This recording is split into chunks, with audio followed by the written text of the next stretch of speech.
boleh belajar bersama-sama di komunitas Keluarga Aktif Belajar. Komunitas Aktif Belajar ini didirikan sejak tahun 2022 bulan Juni ya, minggu ketiga. Kerinduannya adalah untuk membangun keluarga yang kuat, sehat, berkualitas. Ya, keluarga yang percaya Kristus, yang mengasihi Kristus dan melayani Kristus bersama-sama. Jadi kita punya harapan makin banyak buku-buku yang baik, yang berkualitas, yang boleh dibagikan, eh, sehingga itu akan memberkati jemaat-jemaat Tuhan dimanapun berada. Ya, jadi materi kami dimasukkan YouTube sehingga Bapak Ibu yang membutuhkan bisa memanfaatkan materi-materi itu dan boleh disebarluaskan ya, boleh dipakai, dibagikan kembali, silahkan. Kita akan masuk di dalam doa ya. Bapak di dalam surga, kami berterima kasih untuk anugerah Tuhan. Kami boleh belajar dari para penulis-penulis yang berkualitas, yang boleh memikirkan kebenaran-kebenaran yang kami boleh nikmati. Berkati hambamu, Penginjil Maria yang akan membagikan, berkati kami yang belajar. Apa yang kami pelajari ini, biarlah kami sedang mengajari diri kami untuk kami boleh makin baik, makin setia mengikut Tuhan, makin mengenal diri kami, makin memuliakan Tuhan. Urapi hambamu yang membagikan, berkati kami yang mengikuti ini, yang melihat ini, materi ini, dan dalam segala pergumulan kami tentang keluarga, tentang keuangan, pelayanan, relasi, dan pergumulan-pergumulan yang lain yang kami belum bisa ungkapkan, Tuhan campur tangan, memberkati dan memberi kemenangan dan solusi. Berkat-Mu melimpah atas kami, di dalam nama Yesus kami sudah berdoa dan mengucap syukur. Amin. Ya, waktu saya beri kesempatan. Oke, saya akan bagikan. Oke.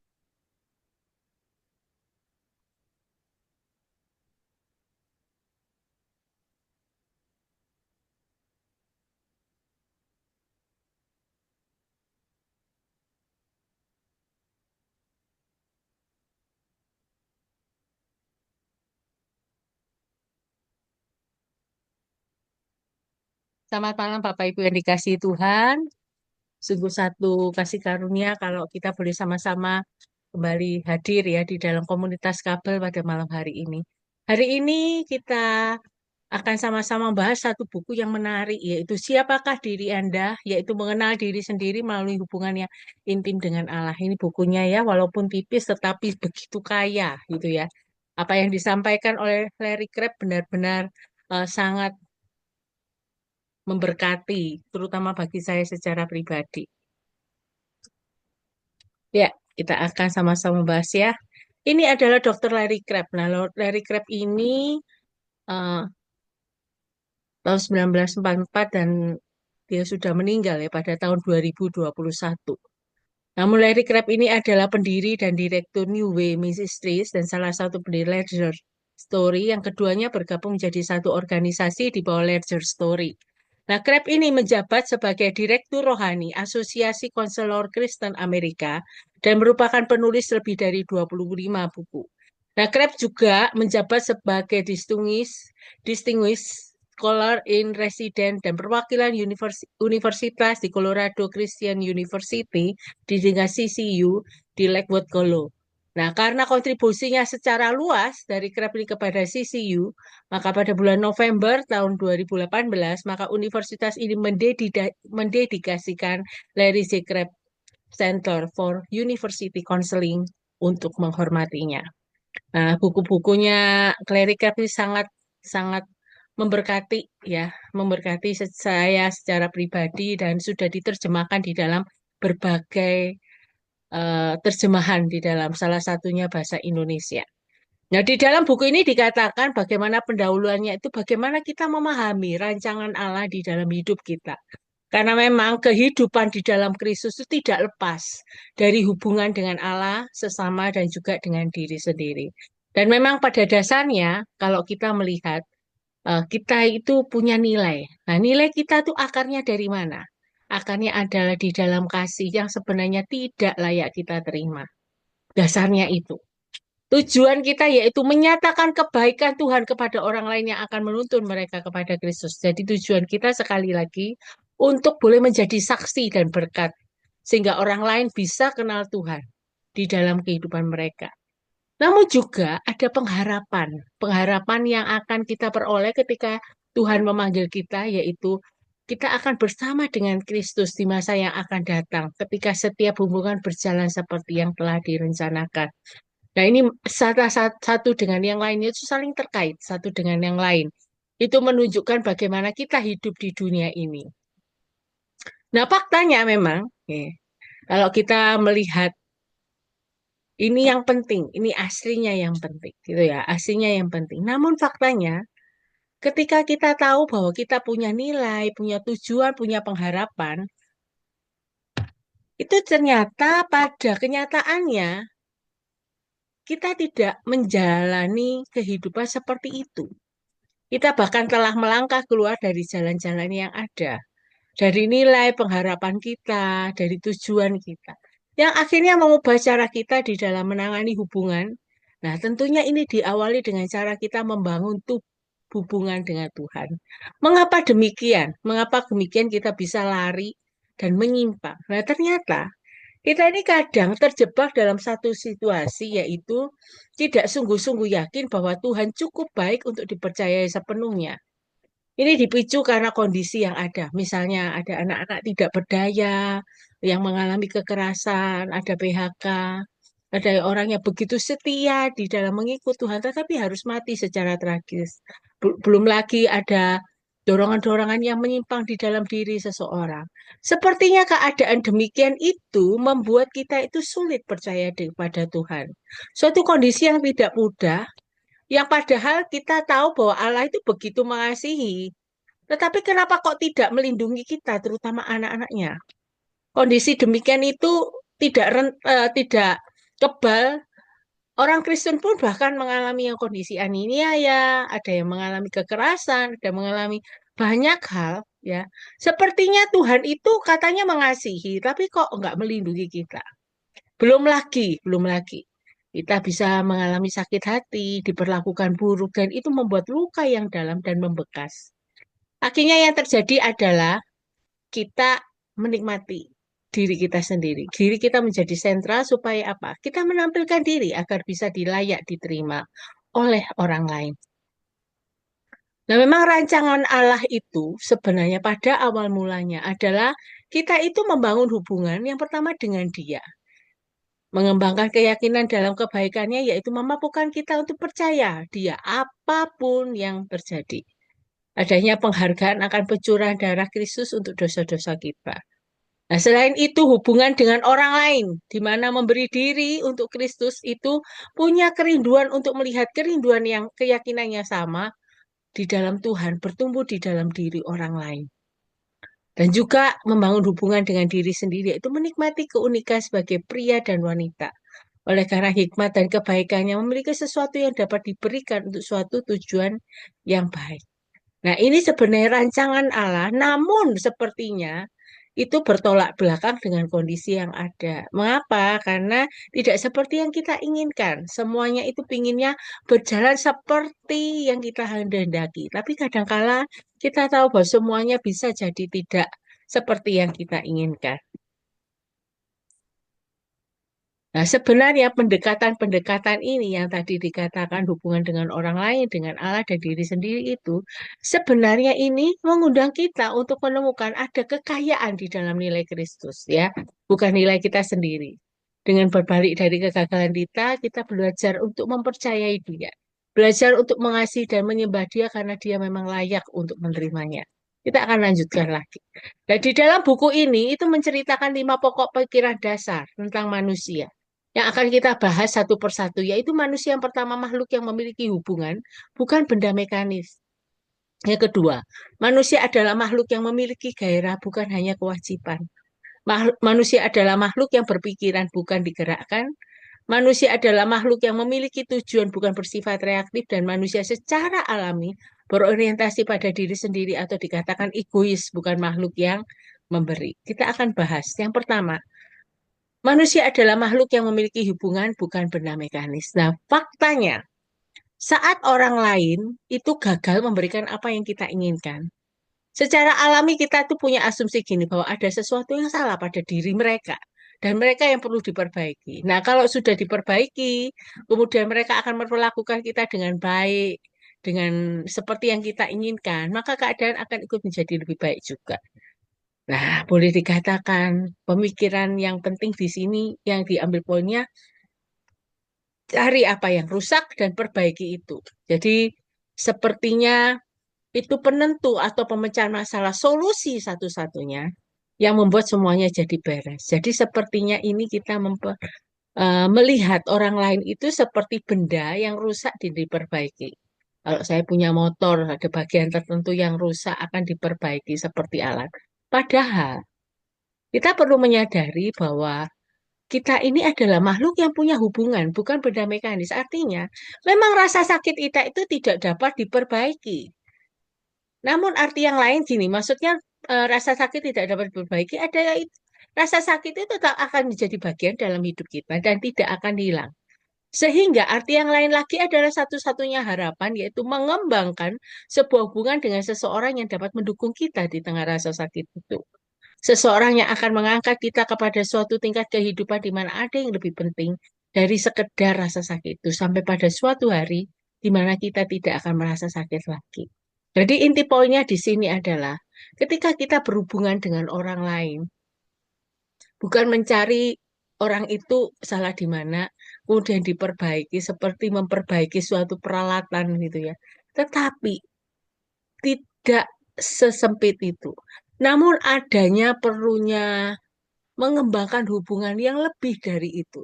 Jadi di tengah rasa sakit itu tetap kita itu ada orang yang bersama dengan kita, ya, yang bersama-sama mendukung kita, yang mengangkat kita, gitu ya, yang mengerti apa rasa sakit itu dan tahu apa yang saya alami, kita alami, gitu, sehingga suatu saat proses itu berlangsung dan kita tidak akan merasa sakit lagi.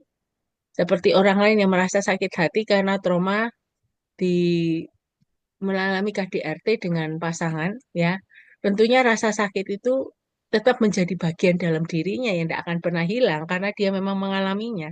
Namun dengan ada orang yang bersama dengan dia, yang bisa menjadi tempat dia cerita, ya, itu menjadi satu hal yang lebih dia mudah mengatasi yang namanya rasa sakit itu sehingga suatu saat proses itu bisa berlangsung dan dia tidak merasa sakit lagi.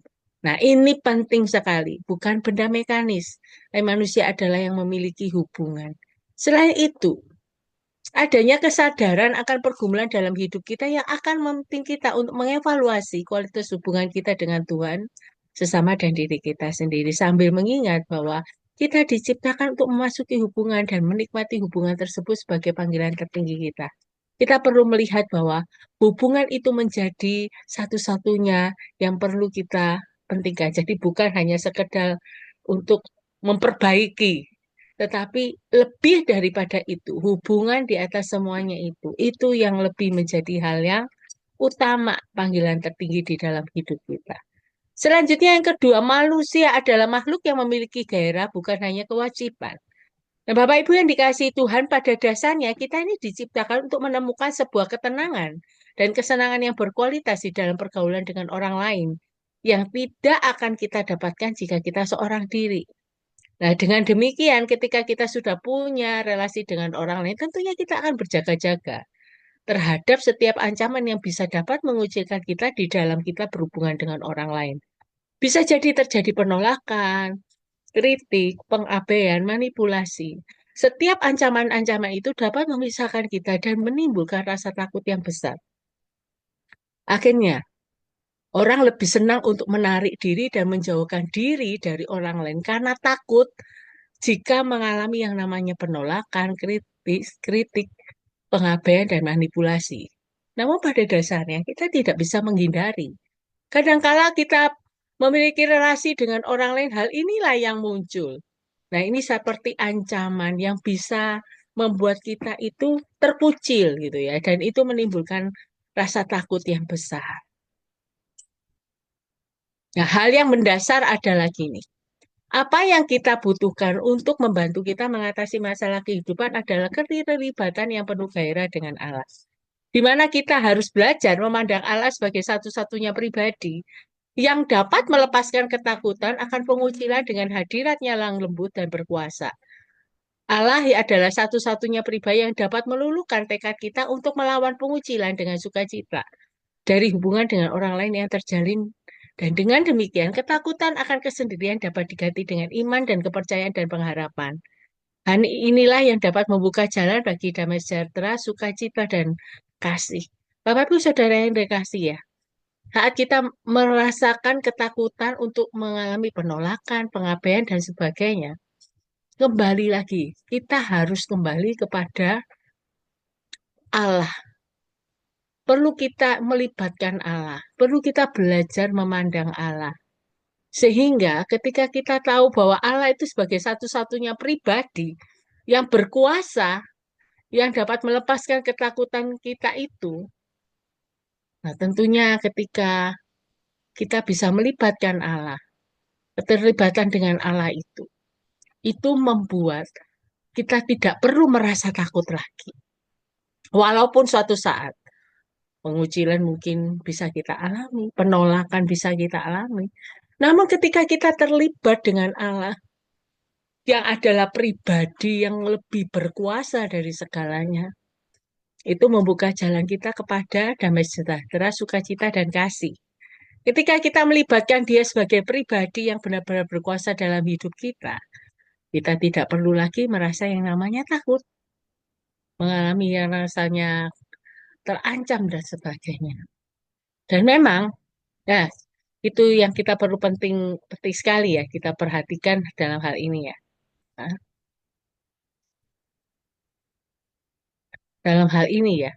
Jadi sekali lagi, manusia adalah makhluk yang memiliki gairah, bukan hanya kewajiban. Artinya, yang terpenting dari itu semua kita harus melibatkan Allah di dalam segala permasalahan di dalam hidup kita, ya, di dalam kehidupan kita.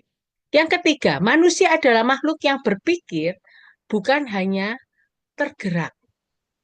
Nah, Bapak Ibu yang dikasihi Tuhan, faktanya sejak manusia jatuh dalam dosa, tidak ada yang secara alami berpikir bahwa Tuhan itu baik. Ya, kita sudah berdosa, kita telah berbalik dari Allah, kita bergantung pada diri kita dan orang lain untuk kepuasan diri. Ada kemarahan yang meluap dan bertekad untuk membuat hidup ini berhasil tanpa Allah. Nah, kemarahan kita kepada Allah dan orang-orang dalam hidup kita yang telah menyakiti kita itu dialami oleh setiap kita. Nah, Bapak Ibu Saudara yang kekasih, kadang itu kita bisa menyadari bahwa ketika seseorang itu sudah memilih untuk berdosa, mau tidak mau Allah itu tidak menjadi yang utama di dalam hidupnya. Dia sudah mengutamakan hal yang lain yang menjadi Allahnya. Allah tanda petik gitu ya. Nah, tentunya ini karena dosa. Di mana dosa inilah yang membuat seseorang bisa tidak melihat Allah lagi sebagai Allah. Bahkan di samping itu ada kemarahan yang meluap. Kenapa? Tuhan sepertinya membiarkan dosa masuk di dalam kehidupan manusia, gitu ya. Nah, kemarahan-kemarahan ini dan juga terhadap orang-orang yang dalam hidup kita yang menyakiti kita itu mau tidak mau dialami oleh setiap kita.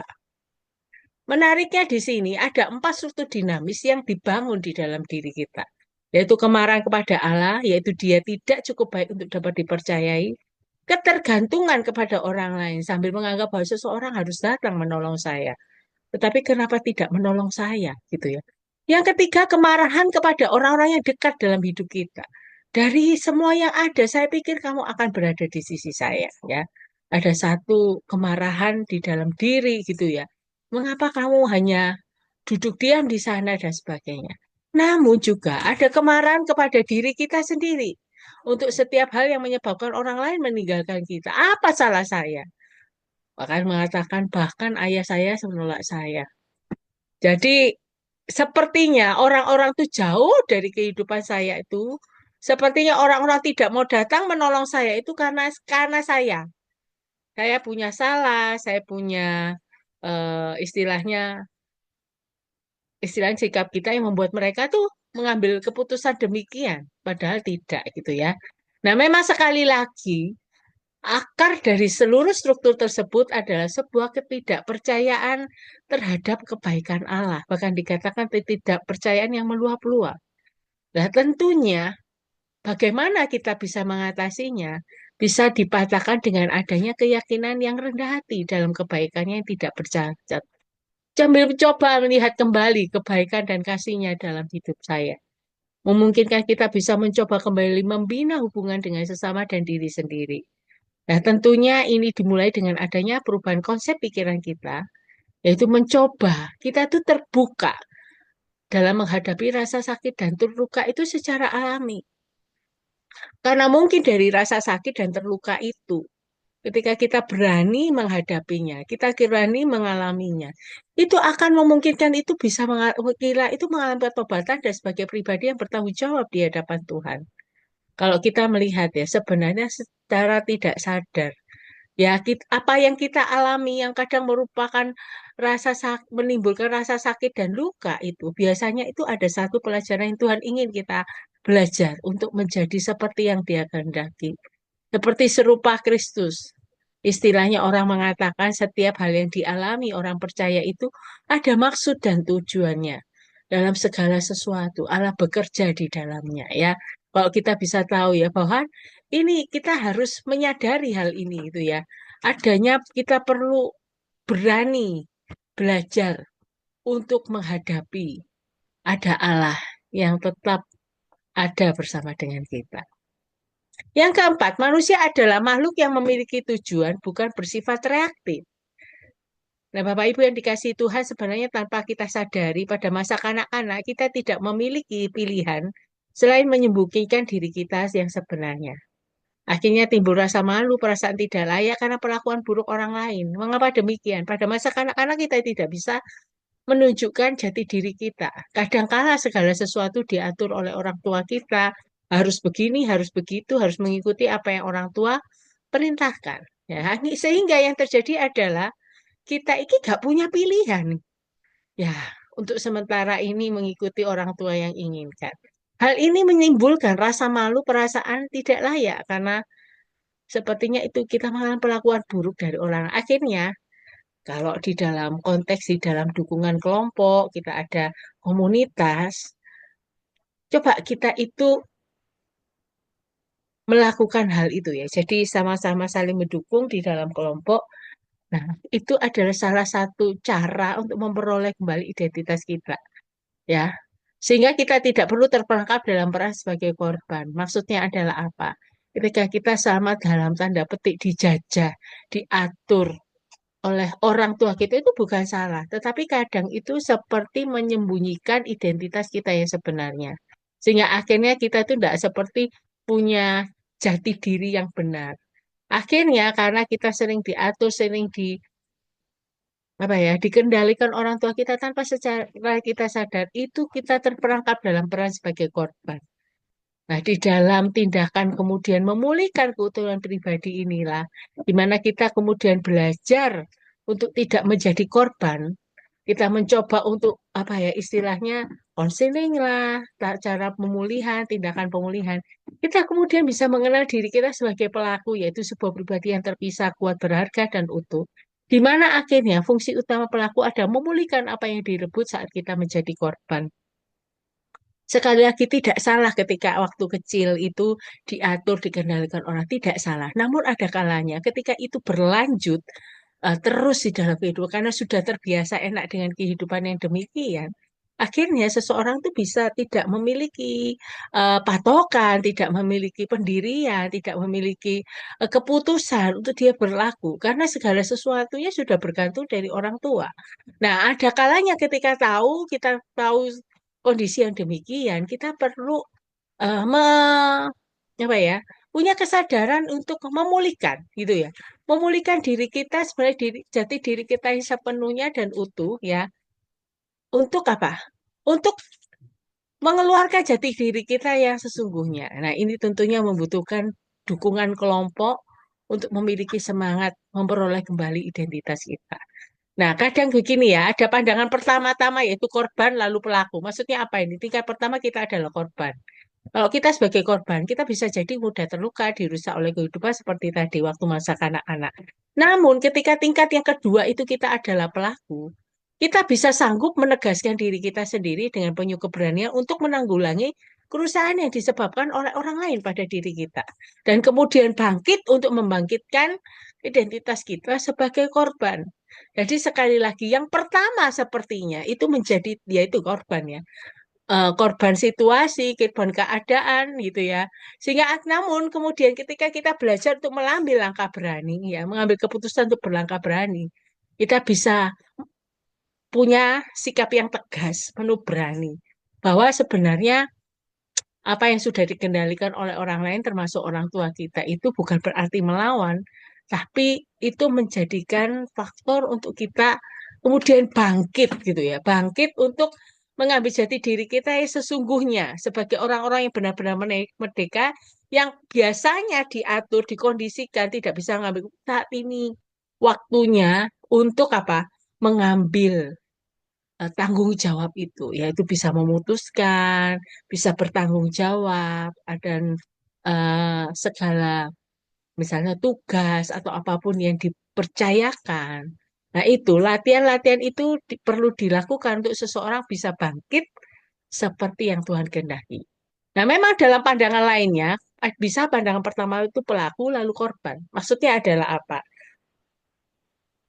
Ketika kita adalah pelaku, yaitu bisa menentukan pilihan, cenderung melakukan dosa, namun sungguh sanggup memilih kekudusan dalam kekuatan Kristus. Namun, tingkat keduanya kita adalah korban. Korban dari apa yang sudah kita pilih, apa yang sudah kita tentukan, putuskan. Kita jadinya akhirnya mudah terluka. Terluka oleh kehidupan, namun tidak mengurangi kapasitas kita untuk membuat pilihan yang benar. Nah, kesembuhan sejati itu datang melalui hidup yang bertanggung jawab. Kadangkala di dalam hidup kita sebagai seorang pelaku yang bisa menentukan banyak hal dalam hidup kita, bisa jadi itu membuat diri kita gitu ya, diri kita sendiri bisa terluka. Mengapa demikian? Namun karena apa yang kita pilih belum tentu itu juga benar gitu ya, belum tentu juga seperti yang Tuhan kehendaki. Kita menjadi pelaku, tapi ada kalanya gitu kita bisa menjadi korban. Nah, ini pandangan-pandangan yang ada ini sebenarnya itu itulah yang terjadi dalam kehidupan setiap orang. Di mana inilah yang melengkapi itu di dalam hidup kita sehari-hari, di mana kadangkala kita menjadi korban kemudian pelaku ya di dalam kondisi kehidupan yang mau tidak mau diterima, tapi ada kalanya kita menjadi pelaku dan menjadi korban. Korban yang mudah terluka, korban yang kadang itu tidak bisa seperti yang terjadi, jadi ada luka-luka yang dihadapi, ada sakit hati gitu ya. Nah, tentunya perlunya ada kesembuhan sejati dalam hal ini ya. Nah, memang kehancuran yang kita derita oleh karena orang lain itu nyata ya, nyata dan benar-benar terjadi. Nah, kita sendiri kalau dikatakan demikian kita adalah korban karena orang lain itu yang membuat kita menderita. Namun kehancuran tersebut akan menciptakan tujuan yang kita pilih untuk mengubahnya ketika tujuan itu salah. Jadi perlu disadari tujuan dan dasar dari sikap hati manusia berdoa adalah sama, yaitu memulihkan diri kepada sukacita yang diperoleh dalam hubungan dan arti hidup. Nah, memang Larry Crabb ini adalah seorang konselor ya, jadi boleh dikatakan ketika dia itu tahu bahwa kehidupan manusia itu tidak seperti yang dia inginkan, makanya dia itu pingin semua orang yang mengalami penderitaan, luka hati, kehancuran, dia memberikan satu ruang, yaitu untuk apa? Untuk kembali berproses memulihkan diri gitu. Karena ketika seseorang berani mengambil langkah memulihkan diri terbuka dengan segala perasaan yang dialami itu akan menimbulkan satu sukacita pengharapan yang luar biasa yang diperoleh di dalam relasi yang sudah dibangun ya. Di antara mungkin seseorang yang mengalami masalah dengan seorang konselor gitu ya. Itu ada satu langkah yang awal yang menarik yang bisa diambil ketika seseorang berani untuk membuka kesempatan itu ya. Orang mengatakan ketika seseorang itu berani mengatakan apa yang dia alami, membuka membuka luka dan mengakui bahwa dia itu mengalami tanda petik sakit gitu ya. Itu sudah langkah awal seseorang itu mengalami yang namanya kesembuhan. Ya, kesembuhan. Jadi ini harus penting kita sadari ya, supaya kita itu tahu bagaimana itu kita bisa menjalin relasi yang indah bersama dengan Tuhan. Selanjutnya yang kelima, manusia adalah makhluk yang egois yang tadi mengatakan mementingkan diri sendiri, bukan bersifat memberi. Nah, Bapak Ibu yang dikasih Tuhan, ada dua elemen utama dalam kepribadian manusia. Yang pertama itu martabat. Nah, kita diciptakan menurut gambar dan rupa Allah. Suatu martabat yang unik termasuk sidik jari kita. Itu sidik jari kita itu antara semua jari yang ada ya. Itu tidak pernah ada yang sama ya, tidak ada yang pernah sama ya. Justru ini berbeda satu dengan yang lain. Kita bisa buktikan, cobalah kita beli itu ya, tinta stempel itu ya. Kemudian kita coba, tidak ada yang sama. Termasuk di jari-jari kaki kita gitu ya. Itu unik semuanya dan tidak ada orang juga yang sama. Kita sendiri tidak ada yang sama gitu ya. Ya punya kita sendiri 5 jari ini tidak ada yang sama gitu ya. Kaki juga. Dengan orang lain lagi gitu ya. Pasti beda. Ini sebenarnya satu hal yang perlu mencelikkan mata kita. Bahwa sidik jari kita itu merefleksikan kejeniusan penciptaan Allah. Menjelaskan pribadi di dalam masing-masing dari kita. Yang meskipun cacat, ya cacat, banyak hal yang tercela, ternyata dapat dipulihkan, diteguhkan melalui hubungan yang intim dengan Kristus. Menarik sekali ya. Kita ini memiliki martabat yang unik. Tidak ada makhluk ciptaan lain yang diciptakan segambar dengan dan rupa Allah gitu ya. Gambar dan rupa Allah itu. Martabat yang luar biasa, yang tinggi gitu ya. Yang sangat luar biasa. Yaitu yang digambarkan sidik jari itu ya. Nah, untuk itu meskipun kita cacat, sekali lagi, hubungan yang intim dengan Kristus itu boleh menjadi landasan kita ketika kita itu mau menjadi pribadi yang pulih gitu ya. Namun di sisi lain, elemen yang kedua yaitu manusia mengalami yang namanya kemerosotan moral, yaitu sebagai manusia yang jatuh dalam dosa, kadangkala kita itu melakukan hal yang buruk. Padahal kita tahu bahwa kita itu punya martabat yang unik di hadapan Tuhan, tetapi sisi lain kita tahu bahwa kita itu banyak melakukan dosa. Hidupnya pusatnya pada diri sendiri. Nah, hati-hati sehingga akhirnya ini yang perlu dikejar dalam hidup. Tadi dikatakan bahwa kalau hidup pusat dari diri sendiri, tujuannya adalah apa? Diri sendiri yang menjadi nomor satu. Menjadi istilahnya modal. Modal patokan penting untuk apa? Bisa diterima oleh orang lain. Nah, ini hati-hati dengan hal ini. Jadi sebenarnya satu sisi kita itu makhluk yang bermartabat, tapi juga makhluk yang mengalami kemerosotan moral ya. Nah, bahasan sebenarnya kalau kita melihat tadi secara garis besar yang pertama sampai keempat ya, bahasan pertama sampai keempat itu tentang manusia yang memiliki hubungan dan sebagainya itu ya. Kalau kita melihat di dalam buku ini, itu yang dikatakan yang pertama kali yaitu manusia yang memiliki. Ya, kalau kita melihat sama-sama manusia yang adalah makhluk yang memiliki hubungan, bukan benda mekanik, misalnya begitu ya. Kemudian manusia adalah makhluk yang memiliki gairah, bukan hanya kewajiban. Manusia adalah makhluk yang berpikiran, punya pikiran, berpikiran, bukan digerakkan. Manusia adalah makhluk yang memiliki tujuan, bukan bersifat reaktif. Ini sebenarnya menunjukkan contoh dari makhluk yang punya martabat. Ya, memiliki hubungan, memiliki gairah, berpikiran, memiliki tujuan, itu semuanya itu menunjukkan makhluk yang bermartabat. Namun menariknya, yang nomor topik yang nomor 5 ini, makhluk yang egois, nah itu menunjukkan bukti orang itu mengalami kemerosotan moral. Menarik sekali ya. Nah, tentu seseorang bisa memiliki kemerosotan moral. Hal yang menjadi dasar atau akarnya adalah adanya dosa, di mana dosa itu yang menghancurkan potensi kita untuk tujuan yang baik.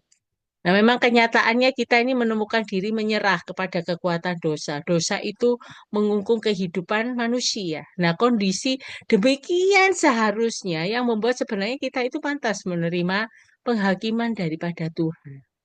Nah, sekali lagi, akar segala dosa, sekali lagi kecurigaan bahwa Allah itu bukanlah Allah yang baik. Perlunya kita belajar sekali lagi menyangkal untuk mengatakan bahwa Allah itu baik. Jadi ketika itu ada pemikiran-pemikiran yang negatif muncul, cobalah kita belajar tetap mengatakan Allah itu baik. Bahkan dia itu mengharapkan kita akan mempercayai dia, ya. Rancangannya itu baik tetap berjalan atas hidup kita. Di mana Tuhan adalah pribadi yang menarik. Ketika Tuhan itu sungguh-sungguh dinyatakan suatu kasih karunia yang tidak tertahankan. Kebaikan Allah sendiri itu sungguh unik. Dinyatakan sepenuhnya ketika apa? Dia mati bagi orang-orang yang membencinya. Yang akan menarik orang-orang yang egois kepada kasih yang murni. Kalau kita melihat sebenarnya firman Tuhan, Allah itu mau mati bagi orang yang masih berdosa. Tidak menunggu kita sempurna dulu untuk kemudian menerima keselamatan daripada Tuhan. Menariknya bahwa dia itu tetap mati walaupun orang-orang itu membenci dia, melukai hatinya, membuat hatinya sedih. Ya, dia menarik orang-orang egois kepada kasih yang murni. Kasih yang benar-benar tulus, kasih yang benar-benar murni. Mengapa ketika kita itu sangat tidak berharga di hadapan Tuhan, waktu itu ya, Tuhan membuatnya berharga karena kematian Kristus. Karena memang pada awalnya Tuhan itu menciptakan kita sebagai makhluk yang berharga. Namun sekali lagi karena dosa itu membuat semua orang telah berbuat dosa dan telah kehilangan kemuliaan Allah. Namun sekali lagi, kita perlu belajar untuk tidak menjadi makhluk yang egois, tapi belajar melihat bahwa walaupun sepertinya Tuhan itu bukan Tuhan yang baik, bukan Allah yang baik, cobalah tetap mengimani bahwa Allah itu baik. Mengapa? Kalau Allah itu tidak baik dan tidak mengasihi kita, nggak mungkin kita akan mendapatkan kasih karunia, yaitu keselamatan daripada Tuhan. Setiap orang pantas mendapatkan penghubungan kekal karena dosa yang ada di dalam kehidupan kita. Namun sekali lagi, kasih karunia itu tidak tertahankan dikatakan. Tidak terbatas oleh apapun. Kebaikan Allah sendiri boleh sungguh-sungguh nyata di dalam kehidupan kita. Ya, sebentar lagi kita merayakan Natal, di mana kasih Allah itu benar-benar dinyatakan ketika Dia mengutus anaknya yang tunggal ke dalam dunia untuk lahir menjadi seorang manusia dalam kondisi yang seperti kita ini semua, yang mengalami, cuman memang dia manusia yang tidak berdosa, ya.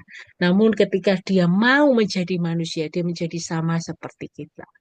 Namun tidak di dalam hal dosa. Dia tahu gitu bahwa kita ini memang memerlukan dia, memerlukan juru selamat dalam hidup kita untuk benar-benar boleh melakukan karya Allah di dalam hidup kita, rencana Allah yang luar biasa. Jadi sebenarnya Allah itu bertujuan untuk membuat kita baik di tengah dunia yang jahat. Allah itu mengubah kita menjadi manusia yang baik sampai kita melihat betapa baiknya Dia yang memberikan dirinya sendiri kepada kita. Nah, kesimpulannya adalah adapun 5 elemen yang membentuk kita sebagai manusia. Nah, ini secara ringkasnya kalau kita melihat kita ini adalah makhluk yang selalu memiliki hubungan yang rindu untuk mengasihi dan dikasihi. Makhluk yang memiliki gairah yang menjalani kehidupan dengan penuh semangat yang kuat. Makhluk yang berpikiran, yang mencapai kesimpulan tentang Tuhan, diri kita dan sesama yang menuntun kita kepada dalam hidup ini. Manusia adalah makhluk yang memiliki tujuan yang memutuskan sejauh mana yang harus diambil untuk menghadapi kehidupan. Namun di samping itu adalah makhluk yang egois, yang berketetapan menemukan cara agar dapat bertahan hidup di tengah dunia yang mengerikan ini tanpa pernah mempercayai Allah. Nah ini ya yang boleh menjadi bahasan kita pada malam hari ini. Dan di dalam penutupnya dikatakan Filipi 3 ayat 10. Ini menjadi kerinduan dari Paulus yang kudaki ialah mengenal dia dan kuasa kebangkitannya dan persekutuan dalam penderitaannya. Di mana aku menjadi serupa dengan dia dalam kematiannya. Maka dari itu kita perlu terus berjalan, tetap percaya, tetap taat sambil menyadari bahwa Allah itu baik dan tetap melakukan yang baik. Nah, biarlah ini boleh menjadi apa ya? Perenungan setiap kita bagaimana kita tetap bisa menjalin hubungan relasi dengan Allah, dengan sesama, dengan diri sendiri, dan itu pertama kali dimulai dengan hubungan kita relasi dengan Allah. Bagaimana kita bisa melihat Allah yang benar-benar nyata baik di dalam hidup kita walaupun kita kadang merasa tidak baik gitu ya. Tetapi dari kita mengenal Allah menjadi satu dasar untuk kita boleh memiliki hubungan relasi dengan orang lain dan juga bagaimana kita memiliki hubungan dengan diri sendiri. Yang adalah ciptaan Allah yang walaupun sudah berdosa, tetapi diberikan kasih karunia keselamatan daripada Tuhan untuk kita boleh mengalami yang namanya kehidupan kekal ketika kita boleh dipanggil Tuhan di dalam hidup kita. Nah, ini biarlah jadi kesaksian buat kita ya, untuk kita tetap terus berjalan, tetap percaya, sambil menyadari bahwa Allah itu baik di dalam kehidupan kita. Ya, mungkin ini yang bisa saya sampaikan. Sebentar ya.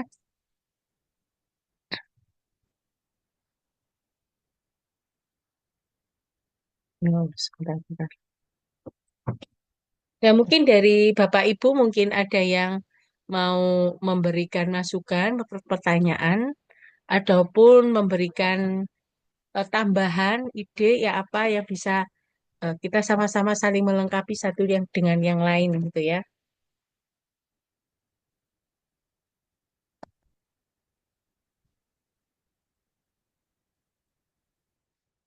Ya, silakan kalau ada saudara yang ingin eh, menambahkan atau memperlengkapi, kita bisa sama-sama saling belajar di tempat ini ya. Jadi kalau dari saya ini menunjukkan bahwa manusia ini adalah manusia yang ada egois ya. Jadi saya belajar di situ memang kita membutuhkan Kristus senantiasa. Ya, jadi kita membutuhkan Kristus dan kita belajar tidak bergantung kepada manusia yang lainnya karena pasti kita akan kecewa begitu ya. Jadi artinya eh, kita belajar bergantung total kepada Tuhan, percaya kebaikannya itu karena keselamatan yang Tuhan sudah berikan itu jangan sampai hal-hal yang kita tidak dapatkan dalam hidup ini, apakah itu hal-hal yang kita rindukan, doakan, inginkan, lalu kita menolak iman kepada Tuhan yang sangat berharga itu ya. Jadi artinya keselamatan dari Tuhan itu yang paling sangat berharga. Itu aja Tuhan berikan berarti apalagi hal-hal kecil yang lainnya ya. Jadi kalaupun kita belum mendapatkan, kita bisa sabar, percaya ada maksud Tuhan yang baik ya. Oke, silakan kalau ada yang ingin menambahkan, ingin bertanya, kita sama-sama belajar. Silakan Pak Edi mungkin mau menambahkan, Pak Edi.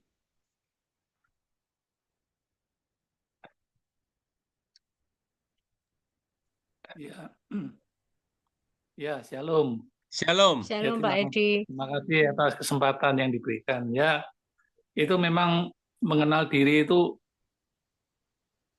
boleh dikatakan ini sulit ya. Kadang-kadang kita, ya tadi kan saya sempat mengikuti kan pada awal-awal itu kita selalu mengikuti pengarahan dari orang lain, yaitu sejak anak-anak. Ya, itu nggak bisa dihindari ya, karena kita ya belum ada modal lah, belum ada kemampuan.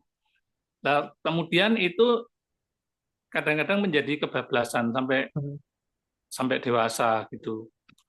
Lah, kemudian kalau saya pernah dengar ada istilah mentor.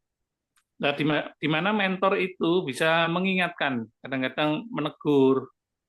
Ya, mentor itu mungkin ya bisa mentor yang untuk kegiatan spiritual atau untuk kegiatan eh, yang sekuler lah istilahnya. Kan ada mentor bisnis, ada mentor itu yang mentor gimana supaya kita sehat, supaya bisnisnya lancar, itu kan ada itu seperti itu, motivator dan lain-lain. Nah, sekarang bagaimana kalau kita itu istilahnya single fighter gitu ya. Tadi dikatakan kita nggak ada mentor nih, jadi kita ya teori aja, kita dari pengajaran itu kita kita mendapatkan pengarahan, kita bersandar pada Tuhan. Nah, cuman memang itu kan suatu hal yang abstrak ya. Kalau mentor kan jelas, langsung diberikan langkah-langkahnya, lalu mentor itu kan juga bisa mengamati. Lah ini bagaimana kita, kalau tadi sebetulnya yang ideal itu kan kita bersandar pada Tuhan, karena dia itu berdaulat, menguasai segala sesuatu, dia pencipta kita sehingga dia tahu kita itu bagaimana. Lah, ya ini kalau boleh ada ya istilahnya apa, pengalaman praktis gitu ya. Mungkin dari teman-teman lain juga bisa. Bagaimana kita menangkap keinginan Tuhan itu dalam hidup kita. Jadi Tuhan itu kan menciptakan kita kan pasti punya tujuan. Ya untuk praktisnya itu ya pasti untuk menyembah Dia, untuk memuliakan Dia. Tapi kan itu harus ada ini ya, harus ada realisasi di mana ya contohnya bisa menjadi berkat bagi orang lain. Tapi dalam kita menjalani hidup itu ya sering mengalami kegagalan tadi. Lah tadi Pak Daniel sempat ya kita harus sabar gitu. Lah lalu tapi kita kadang-kadang itu ya sampai seberapa jauh sabar itu, atau kita kadang-kadang kan sampai putus asa itu, lalu kita banyak konseling atau apa, tapi kadang-kadang biasanya kalau konselor itu dia nggak memberikan jalan keluar, tapi dia hanya mengarahkan supaya konseling itu tahu tahu sendiri maunya kemana gitu. Ya, ya ini ya saya pernah dengar itu seperti itu ya. Lalu ada apa, mengisi kayak kuesioner kuesioner Hmm. gitu. Lah mungkin kalau dalam buku ini itu apakah ada ini ya? Ya mungkin bisa lebih praktis gitu ya, yang bisa diterapkan untuk kita mengenal diri. Ya itu dari saya. Terima kasih. Ya, terima kasih Pak Edi untuk sudah memberikan tanggapan yang memberkati. Ya, kalau dari saya memang buku ini itu tidak secara detail menceritakan secara praktis untuk konseling yang bagaimana proses konseling yang dibutuhkan. Tetapi setidaknya kalau saya melihat dari buku ini ya secara ringkasan tuh ada istilahnya dukungan kelompok. Jadi tidak harus konselor, tetapi dukungan kelompok itu juga bisa menjadi salah satu cara di mana kita itu bisa mengenal siapa Tuhan, bisa tahu bahwa bagaimana saya ini mungkin mengalami yang sebenarnya tidak benar sebagai kayak seperti kayak apa ya ini parameter gitu loh. Jadi kadang itu di dalam kehidupan orang percaya ada komunitas yang diperlukan orang-orang percaya untuk bisa saling sharing gitu. Saling sharing ya tentunya kita juga membina hubungan itu dengan orang-orang yang kita yakin punya istilah kapabilitas untuk bisa sama-sama bisa saling menguatkan satu dengan yang lain gitu ya. Jadi kalau buku ini memang tidak secara praktis menemukan yang tentang konselor yang gimana gitu enggak. Tapi setidaknya ada semacam pendukung. Kalau dia mengatakan kelompok pendukung. Ya, kelompok pendukung itu seperti yaitu kalau kita tuh komunitas kayak KTB atau apa di mana di sini orang tuh bisa eh, belajar satu dengan yang lain. Mungkin satu mengalami kondisi misalnya ditipu atau kena sekarang ini yang modelnya yang terjadi kena judi online gitu ya. Atau kena yang seperti apa itu? Seperti apa? Semacam apa? Itu loh, trading-trading itu ya. Nah, seperti itu. Investasi Ya, bodong nggak? investasi-investasi bodong itu ngalami bisa cerita dengan maksud dia cerita dengan teman-teman itu bukan dia menceritakan itu dengan maksud bukan untuk ini setidak-tidaknya itu membuat apa pelajaran jangan orang lain melakukan hal ini. Itu yang simpel saja ya.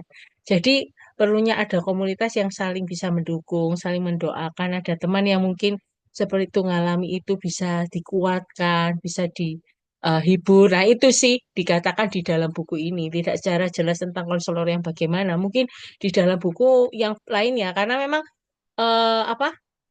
Ini lebih ke sifatnya melihat diri bagaimana di hadapan Allah yang seharusnya kita miliki gitu ya. Jadi tidak seperti yang detail ke proses konseling, konselor gimana tidak ke situ. Itu Pak Edi. Tapi terima kasih untuk tanggapannya. Ya, saya menambahkan aja ya. Berarti memang kita kan manusia diciptakan dengan satu kehormatan, ya, dignitas yang sangat luar biasa oleh Tuhan.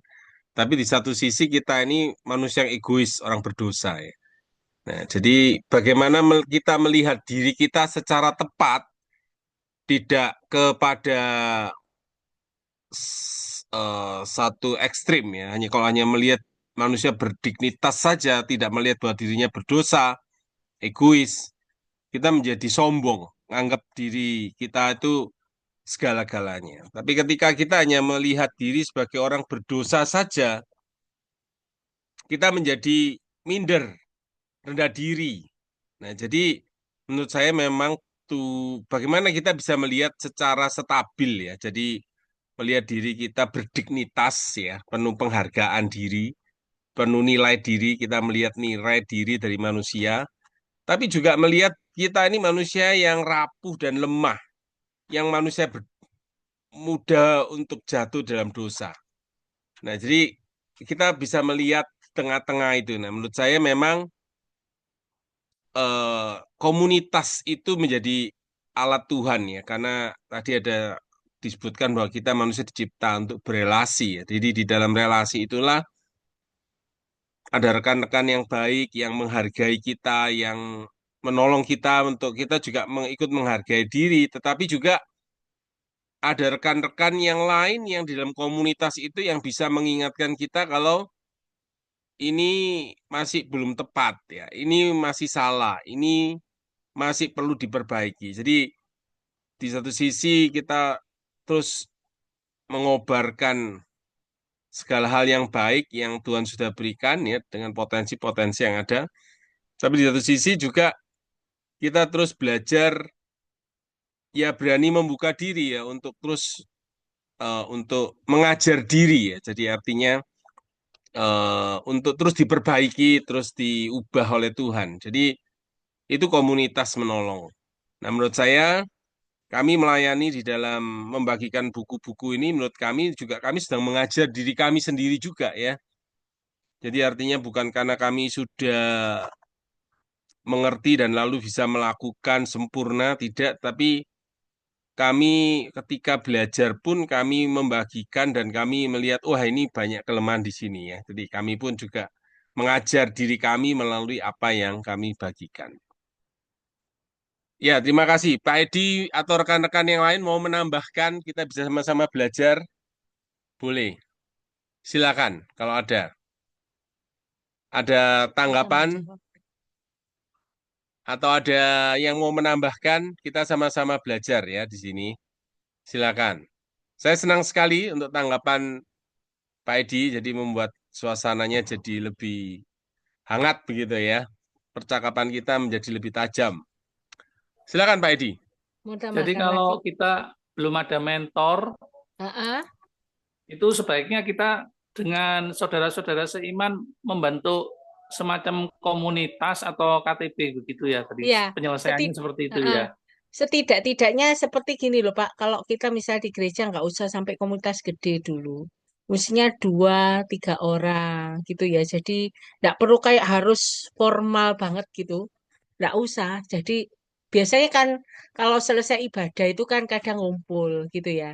Ngumpul mungkin dari 2, 3 orang yang istilahnya mungkin sama-sama pengusaha, sama-sama mungkin biasanya kan ngomongannya itu kurang lebih itu bisa nyambung gitu loh. Kalau sama pengusaha atau mungkin ada yang punya usahanya jenisnya sama atau juga punya pergumulan yang sama seperti mungkin pergumulan anak gitu ya, punya pergumulan sama-sama anak yang mungkin mau masuk kuliah seperti kayak gitu. Jadi itu dibangun dari 2, 3 orang aja dulu. Nah, nah itu sambil itu tidak apa-apa, enggak usah banyak-banyak dulu, ya sudah 2-3 orang aja itu. Tapi nanti ya enggak usah secara formal yang gimana gitu. Mengalir saja. Saya diusulkan memang di situ begitu. Ini Pak. Iya. Menurut saya konsep mentor juga sangat baik ya. Kalau kita bisa memiliki mentor, mentor itu ada bisa tiga ya. Ada yang lebih di atas kita, yaitu orang yang lebih dewasa, lebih punya pengetahuan ya. Tapi bisa juga yang bentuk Sama-sama. mentor yang kedua itu yang setara dengan kita, rekan pertemanan. Nah, yang lain lagi adalah yang di bawah kita. Kita mementor orang-orang yang membutuhkan. Jadi menurut saya memang mengapa pembelajaran itu menjadi sangat baik di dalam bentuk salah satunya adanya mentor itu menolong kita untuk melihat blind spot ya yang kita nggak lihat, orang lain bisa lihat, kita bisa lebih mengerti. Tapi juga ketika kita bisa memberikan masukan pada anak yang kita bimbing, ketika kita rindu untuk memberikan materi-materi baru, mau nggak mau kita perlu belajar. Ketika kita punya kebutuhan belajar, disitulah kita bertumbuh.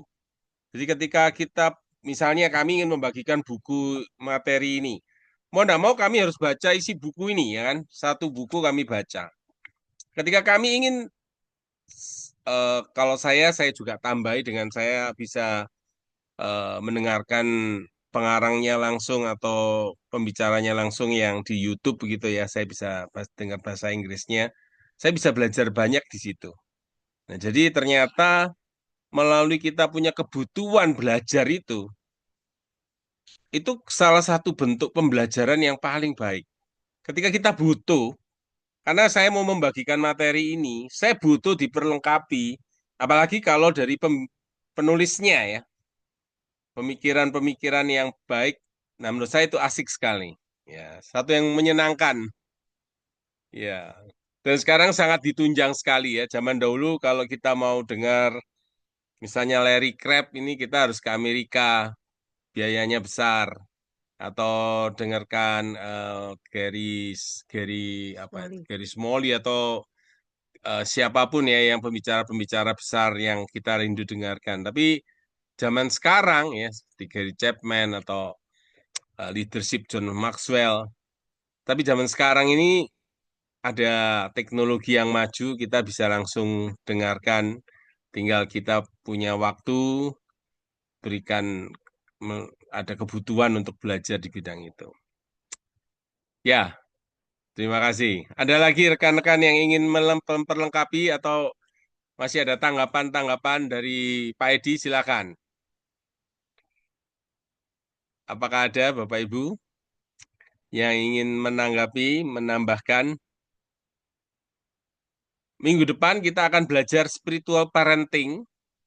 Ya, spiritual parenting materi yang sangat baik sekali, sangat memberkati ya.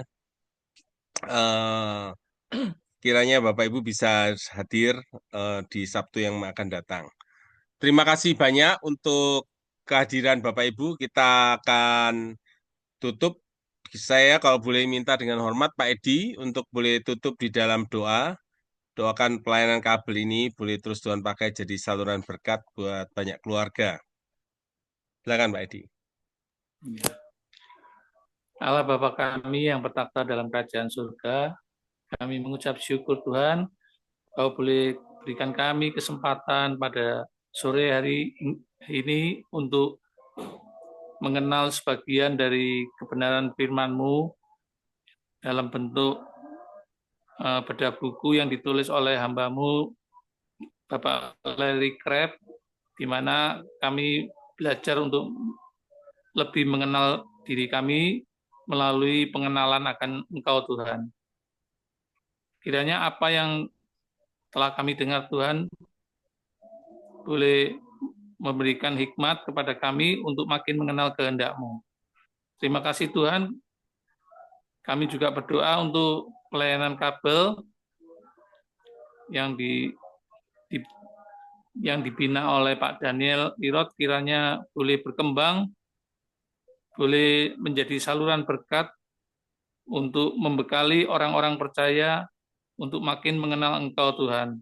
Terima kasih Tuhan atas penyertaan-Mu pada acara bedah buku ini. Dalam nama Tuhan Yesus kami sudah berdoa. Amin. Amin. Ya, terima Terima kasih kasih Kak Bapak Edi Ibu. untuk Ya, Terima kasih. doanya. Terima terima kasih untuk kasih. Kak Simon, Bu Mary, Bu Eni,